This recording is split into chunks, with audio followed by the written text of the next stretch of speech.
ব্রাজিলের Rio de জেনেরিওতে জাতিসংঘের জলবায়ু সম্মেলন COP30 সভা বসার আগে দেশটিতে নিরাপত্তা জোরদারে মাদক ও সন্ত্রাস দমনে বিশেষ অভিযান পরিচালনা শুরু করেছে দেশটির পুলিশ।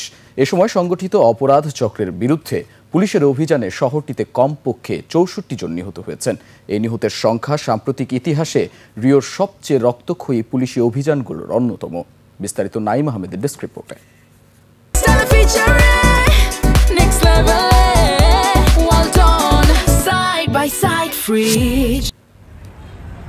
আগামী নভেম্বরে ব্রাজিলের বেলেমে অনুষ্ঠিত হতে যাচ্ছে জাতিসংঘের জলবায়ু সম্মেলন COP30।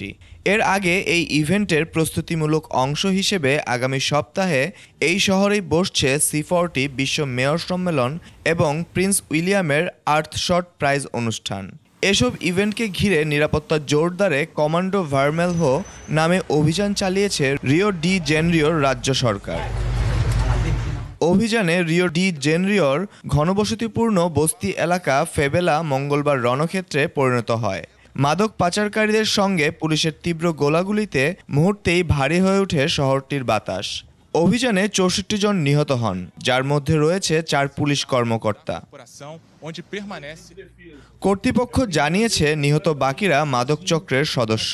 অভিযানে ৫৬ জনের বেশি সন্দেহভাজনকে গ্রেফতার করা হয়েছে ও ২৫০ জনের বিরুদ্ধে জারি করা হয়েছে গ্রেফতারি পরোয়ানা।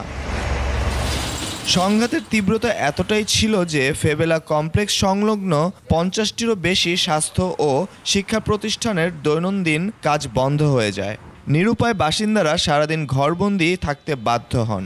গোলাগুলি এড়াতে শহরের প্রধান সড়কগুলোতে বাসের রুট পরিবর্তন করা হয়।